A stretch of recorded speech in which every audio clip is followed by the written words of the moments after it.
on the text, but also the calls. I think it may be one we revisit again if there are more updates. But keep listening, Jody. Thank you. Let's go to our next caller. Ediz on the line from Palmer's Green. Welcome, Ediz. Hello, buddy. Thank you very much for taking me. I've just called in. Obviously, I was used in the article today in the Times. Oh, is that you? It is indeed, You're the guy I was reading from, the quote. Ediz Mevlit? It is, yes. Oh, look at you. Well, I tell you, your quotes moved me. The reason I've done this, thank you for calling in. The reason I've done this topic is because when I read your quotes there, it moved me. It made me feel bad that I hadn't spoken about this before. So thank you for giving those quotes to the newspaper. What would you like to say on air? Basically, we are. I need to watch what I actually say. I'm quite emotional about this subject. Seeing my children that choke from the displaced traffic, from the affluent roads out within the LTN, it's so upsetting. Yeah. And for this not to actually be recorded, for instance, we've got our Bowes LTN and our Fox Lane LTN in Enfield, and the pollution in the roads around it is not actually being recorded everywhere. So I live on the outside of the Bowes ward, and nothing is being recorded at all. And in fact, the Enfield Council carried out an analysis a couple of years ago, and it did not support this style of low traffic neighbourhood, because it will be displacing traffic and pollution into already known traffic roads. Yeah. And this is actually on their website. So why have they closed the roads intentionally and using my children as collateral? It's not on. Last week I recorded my road full of traffic. I had to send my children to my parents' house because of it. It is completely unfair. Yeah. It can't. You had to send your children to your parents' house because of the level of air pollution on your street? Yes, indeed. Wow. They were choking. And it hurt. Yeah. It hurt. And people were telling me it's for the better good. Is this what we've come to in this country? Now, Ediz, tell me this. So you're and clearly the reason we end up talking is because you've managed to attract national attention for this campaign. It's in the Times today. Well done on that, by the way. You're on air now.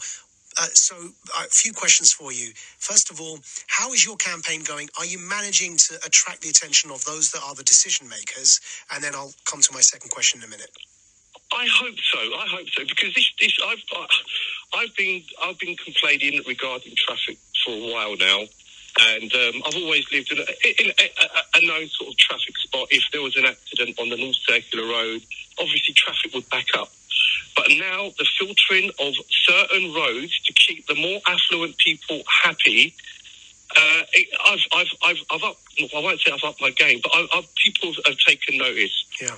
And what message then, my second question to you then, is all of those people suffering in the way you are, and nobody should have to send their children away because they're coughing and spluttering due to an increase in air pollution through these LTNs being implemented in neighbouring streets. So what message would you like to send out to others that may be listening who may not know how to get involved or may not have the wherewithal or the political education to know what to do? Well, first of all, we need our council to listen. For instance, our deputy leader of our council has ignored everyone. He speaks with our pro-cycling groups. Which council is that? Enfield Council. Enfield okay. Council. Yeah. And they have completely failed to listen to residents outside of the LTNs. Our MP for our borough lives in an LTN, which didn't require one. Some of the residents, part of the LCC, are living within an LTN, which did not require one. These are the more affluent roads in the more affluent part of Enfield. So what has happened is these roads now where our MP lives is pushing pollution and traffic for longer hours, more concentrated, to the houses that do not deserve it outside the LTNs, and it's disgraceful. I'm so upset. I can hear it in your voice, Ediz, and also I feel for you genuinely.